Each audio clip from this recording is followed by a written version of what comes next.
Imagine this. You are 26 years old.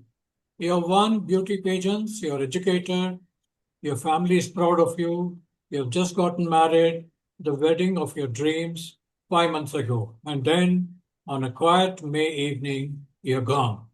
That's the story of Twisha Sharma, and today I want to talk about it. Not just as a news story, not just as an outrage cycle, but as a clinical psychologist, to ask the questions that the headlines haven't been asking. Why do educated, accomplished women find themselves trapped in abusive marriages? What does psychological coercion actually look like inside a home? Why do families, even when they sense something is wrong, find it so hard to intervene in time? And what does this case teach us about the system that is supposed to protect women? What happened to Twisha is not an isolated incident. It's one visible peak of an enormous and largely invisible iceberg.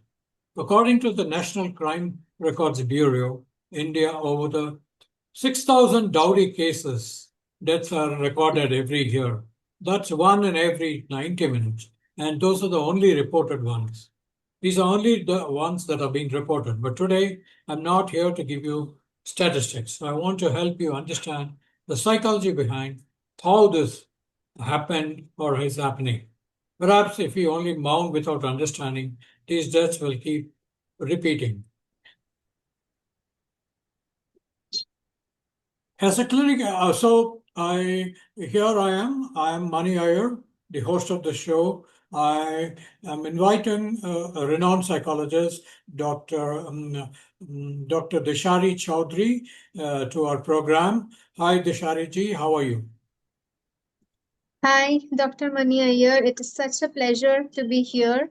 I am honored to have this opportunity to come and speak about such an important topic and, something that needs to have our voice, the case of Twisha Sharma when the system fails her. So, as a clinical psychologist, I would like to break down this case not from a moral point of view, but just understanding and decoding everything that happened wrong, which is beneath the behavior, so that we can understand how people think and feel and what drives them to make such choices, and overall, where the system level forces shape an individual's outcomes. We are going to discuss about that, and I think that's the lens that we exactly require at this time of the day. Do you agree, sir? Yeah, very much, very much. So we are all very, into. We would like to listen to what exactly. Very curious to find out what exactly happened, and not just from the curiosity point of view, but it's such a sad death which has happened, Right. and a tragic death, and we are really horrified to see this, and we would like to know, and all of our viewers also would like to know what could have really happened and what could have caused this. Oh, and so I thought, why not? You may start. You can just please tell us what could have happened, and True. definitely. So, is it possible you can, yeah, Sure, sir. Sure, sure. introduce us to this? Sure, sir. So I would like to start with a disclaimer because I want to be careful about something. We are in a middle of an ongoing active CBI investigation. So not everything has been proven. So I will clearly separate what is known as fact from what is psychological science, which helps us infer. I will not rush to convict anyone in my commentary, but I will absolutely name the patterns that this case illuminates. So let's get into it, right? So first, let's briefly understand what is this case of Twisha Sharma, right? So Yes, please. Twisha Sharma was a young woman from Noida, Uttar Pradesh, well educated, vivacious with an MBA degree and formerly crowned Miss Pune. She also has done multiple roles in some Telugu films and other films. So she was a very kind, loving person who took up any space in the best way possible, confident, visible, and loved. She had a family that clearly adored her, including her brother. Major Harshit Sharma, and her sister-in-law, Captain Dr. Rashi Abrol, both serving as officers in the Indian Armed Forces. In 2024, she met Samarth Singh on a dating app. He presented himself well, a practicing advocate based in Bhopal. He was a criminal advocate. And their connection moved on very quickly, and by the end of 2025, December 2025, I think they got married on 12th October. Okay, so Twisha then relocated from her life in Noida to her marital home in Katara Hills in Bhopal, which is a upscale neighborhood in Bhopal. Her mother-in-law is Giribala Singh, who was no ordinary figure. She was a retired additional district judge and currently serves as the chairperson of the Bhopal Consumer Court. Why am I saying all this? Because this institutional weight would later become central to her family's allegations and to the public's rage regarding this case, right? Yes, ma'am. So I would like to talk about the 5 months no one knew about from when she got married and when all of this event happened in May, right? So what happened inside that home between December 2025 and May 12, 2026 is the core question in this case. Yes. According to Trisha's family, those 5 months were marked by relentless mental harassment, emotional abuse, and dowry related pressures, taunts, demands. Okay, so there are multiple evidences like WhatsApp screenshots available on media, which we saw in newspapers and also, internet and YouTube and everywhere, where the Twisha is literally asking her mother, like, she's going crazy, she cannot take it anymore. I think her in laws are not at all appreciative of her, they are always taunting her, and her mother is telling, like, okay, beta, ignore karo abhi, ऐसा होता है, you need to adjust. So in those tones, I'm exactly quoting what she was telling, like, ignore karo is what she exactly quoted in response to her, in letting her know that what she was facing. Okay, so a slow grinding erosion of a young woman's sense of safety was happening there, right? So this is a very familiar pattern in clinical literature. What I also see with my patients and clients is what we call coercive control dynamic, right? They Okay. are rarely dramatic visible incidents, like not physical abuse or slapping or doing something very extreme, but these are happening in a methodical pattern, which is getting a tightened sense of psychological control over Twisha or any person. The victim often doesn't even fully recognize what's happening to her at first, and by the time she does recognize, the isolation is already well advanced. We don't yet have Twisha's own words, which is the most sad part of this story.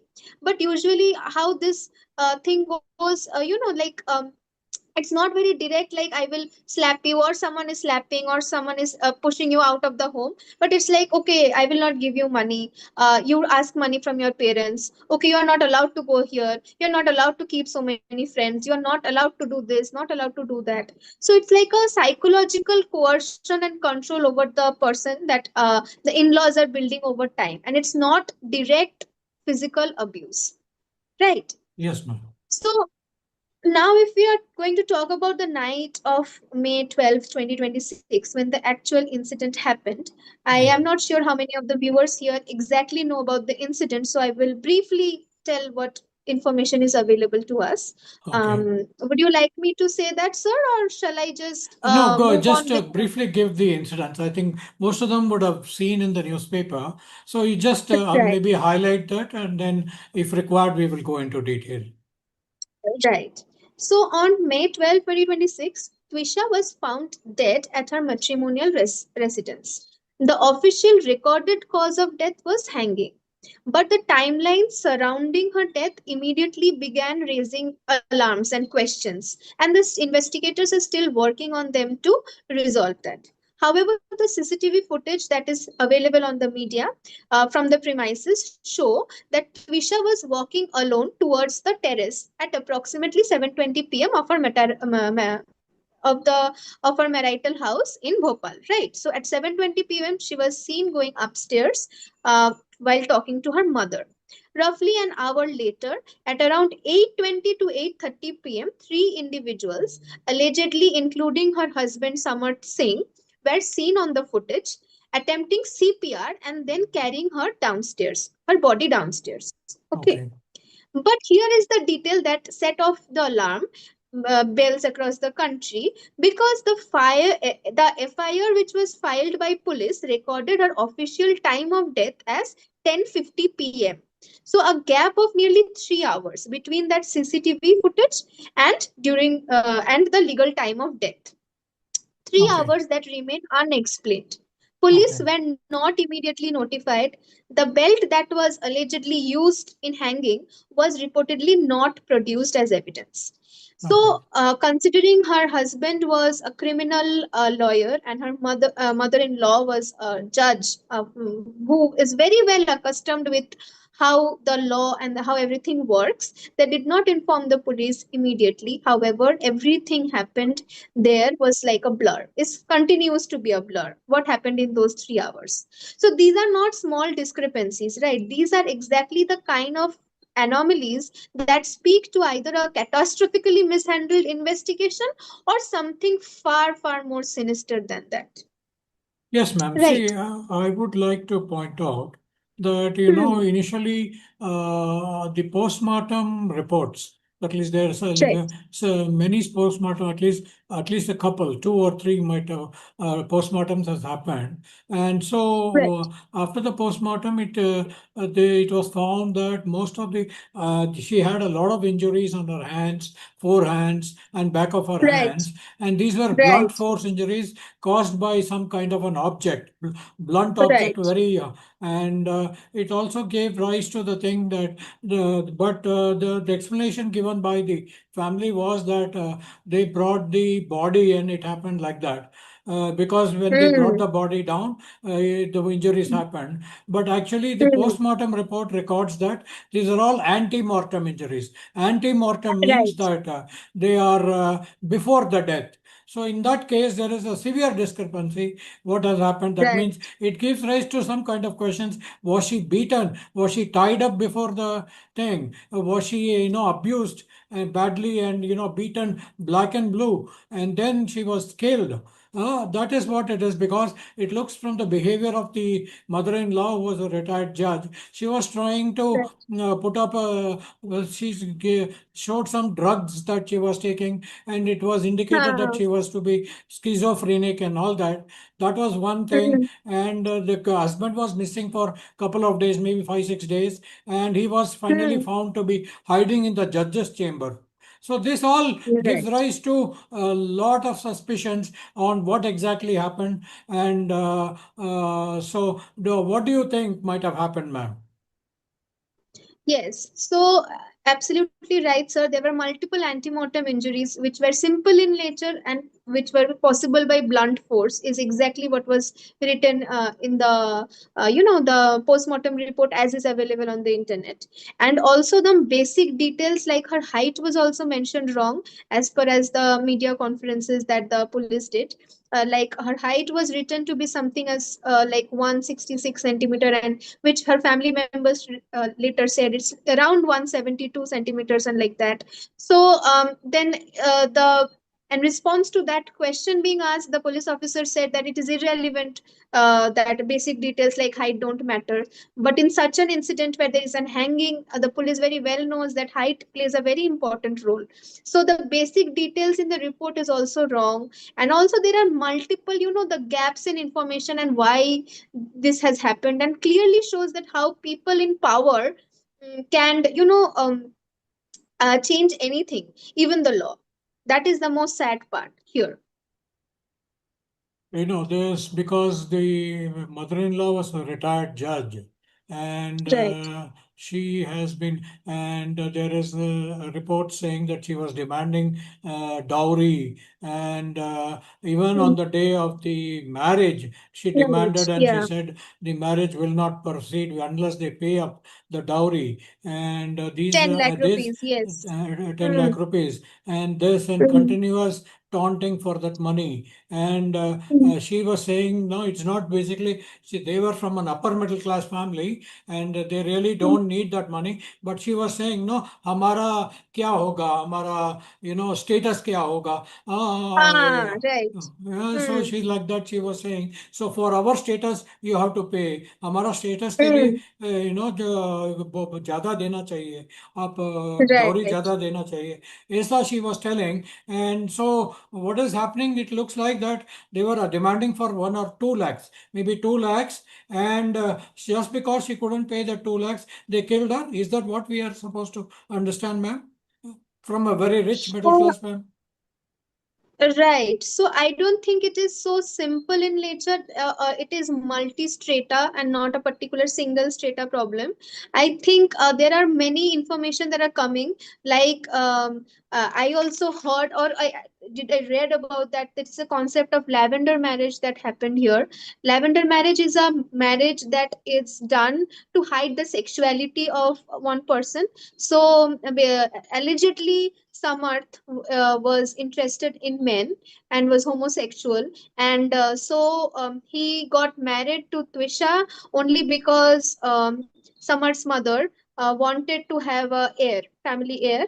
So that's why they got this marriage, to hide and to maintain this respect in the society, and to maintain this normal family tagline in the society. So maybe that is one reason. Maybe another reason is, which I heard and I read from the news, is that she was pregnant a few months after being married, and she had to abort that child because she did not want that child, because her husband Samarth was allegedly a drug addict, and he had so much drugs in his system. So she did not want her child to be born so early, because she was not sure about their future. And also there are many birth defects, right, if the sperm contains drug in it. So basically she did not want to have the child, and that infuriated the mother-in-law and Samarth so much that they even started asking questions on her character, like why did she abort the baby if the baby was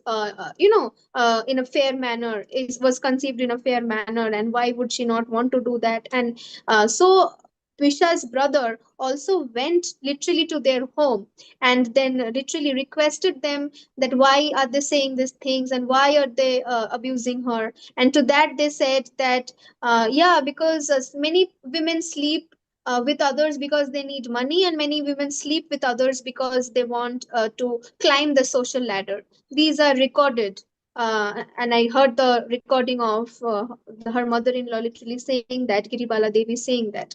So I think it is a twisted mindset where their mind, both of the husband and the mother-in-law and anyone who was involved in this, even like not directly, indirectly, have a very twisted way of seeing the world, perceiving the world.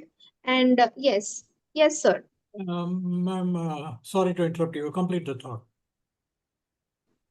No, no, no, sir. I will Please go speak ahead. after that. No, basically because Okay. you were talking, you completed thought. I will continue. I will take it after that. Okay. Yeah. So I was telling that this is not how normal people react to a situation where a woman does not even have right over her body and over what she wants and wishes in her life. And the decision is supposed to be made by the people who are in control or in charge of her life. So this sick mentality persists in our society, especially in India. A lot of such incidents are happening. Yeah, this is what I Ma'am, was telling. So, yeah, yes. but there has also been conflicting media reports saying that she wanted to really Mm, have the baby and she was conceived in a, by, but the husband had some, the in-laws had some doubt. That means they were having a doubt that this was not, Siddharth's child, and maybe it was somebody else's. And because of that, she was ready to offer the DNA evidence, but they didn't they forced her to commit abortion, and she wanted to have the baby mm, because she was a mother. and really Mhm. didn't want to kill her baby, but they forced her to have the abortion. And because of all this particular incident, the whole thing suddenly what do you call steamrolled Spiraled, because right? Yeah, yeah, spiraled. yeah. So, what Hmm. about this kind of media report, ma'am? It's a little conflicting Yeah, to it what you is were saying. conflicting. Yes. Yes, because exact information is still not available as it is an ongoing case. That's why we gave the disclaimer at the beforehand only that we are just reporting what is known to us through media and through newspapers and through every channels. However, many people are speculating and giving their point of view. So it is very hard to tell exactly what happened because we do not have Twisha's word. But according to the evidences given by her family and the screenshots and the protests that very bravely his Twisha's brother and uh, her brother's wife is doing, is it's really clear that there is definitely some kind of aggression, emotional distance, hatred, lack of consideration, lack of basic humanity, and that elitist sense of thinking perception that I will get out of any situation if I want to because I have money and I am from a particular strata of society. Yes. Ma'am, So I think all of these. yeah, so I think, Yes, yes, sir. yeah, please conclude.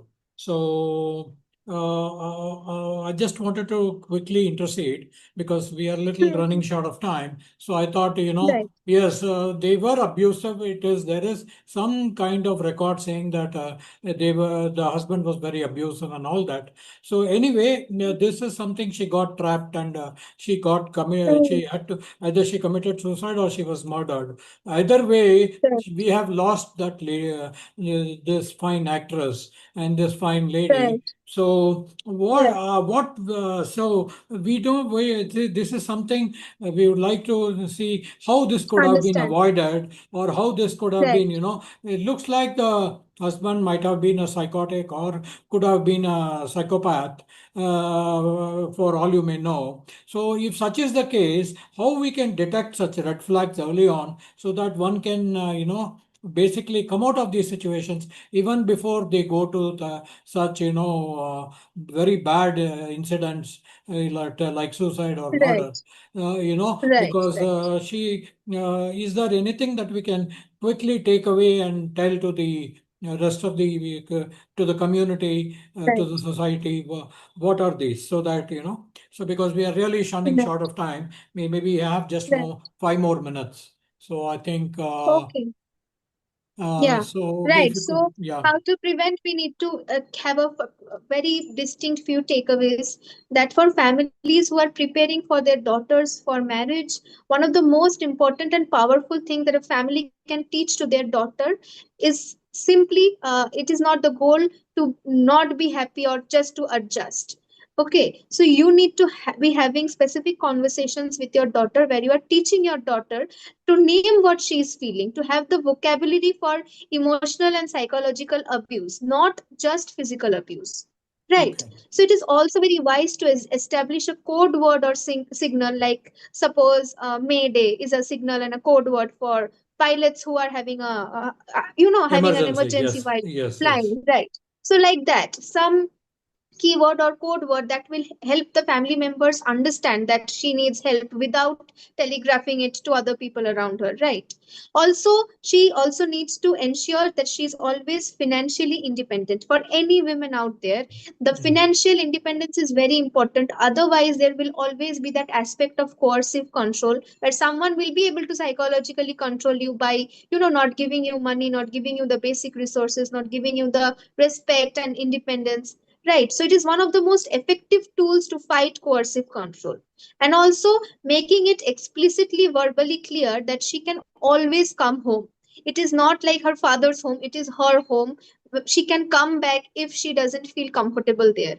So what went wrong here was she one of the many things that went wrong here was she voiced her problems to her mother, to her brother, to her father, to even her cousins. However, all the replies that she got was, please but adjust kar lo, this happens, it takes some time to adjust. And instead of that, if they just would have been saying that, okay, it's fine, come back to us, you do not deserve this, you are worth so much more. So basically building a proper self esteem and having this conversation that you are never will be a burden, that perception that gets built over time, right? So this is a responsibility of the families, and also of the person who's getting married, and also for young women who are entering relationships before marriage or before any serious long term relationship. Learn to identify the early warning signs.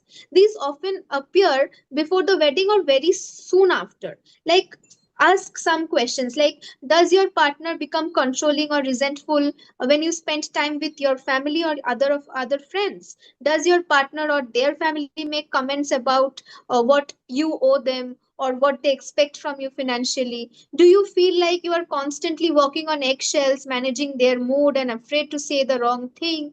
Has your partner ever made you feel stupid, irrational, or crazy for expressing a concern? These are not small signs, these are clinical red flags. So, if people start taking them seriously, I think these things can be prevented. And Okay, also, ma'am. there needs to be systemic reforms, and friends, colleagues, community members, we all need to be present there for the person who is suffering, so that there is not another Twisha again.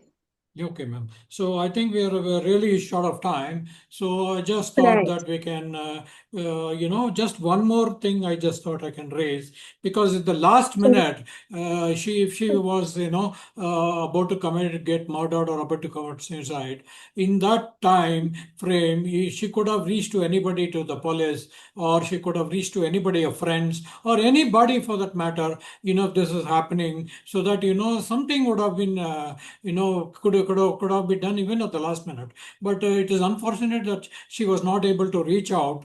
And it would be really good. I think at the end of the program we will put it in the this one comment section, and the page of this channel. What are the do's and don'ts, and what are the helplines that you can reach. For example, suicide helplines, or helplines for the police, Right. or for the women and children, and for also National Commission of Women, etc. So please, Right. thank you very much, ma'am. Thank you very much for your time. I really appreciate your, taken this time to come onto our platform, and come to our channel Spectre and talk about this and give your analysis, and also to create awareness, and for others to follow, and so that we do not sacrifice such precious life in the future. So I really thank you very much, ma'am. It has been very very nice talking to you, and we look forward to having more sessions with you. Thank you very much, ma'am. Good day to you. Bye bye. Thank you. Thank you so much, sir. It was lovely opportunity, and I really hope to be able to contribute with you. Thank you so much. Thank you, our audience, and please feel free to reach out to any specialist or clinical psychologist or anyone, because you do not want to be a Twisha, and I do not want anyone to lose their precious lives. So thank you for everything, sir.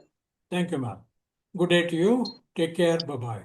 See you. See you. Good. Good. Catch you next time. Yeah. See you until next time. Okay. Thank you very much, ma'am. Until Bye bye. next time. Good day. Thank you Thank so you. much, sir. Thank you, ma'am.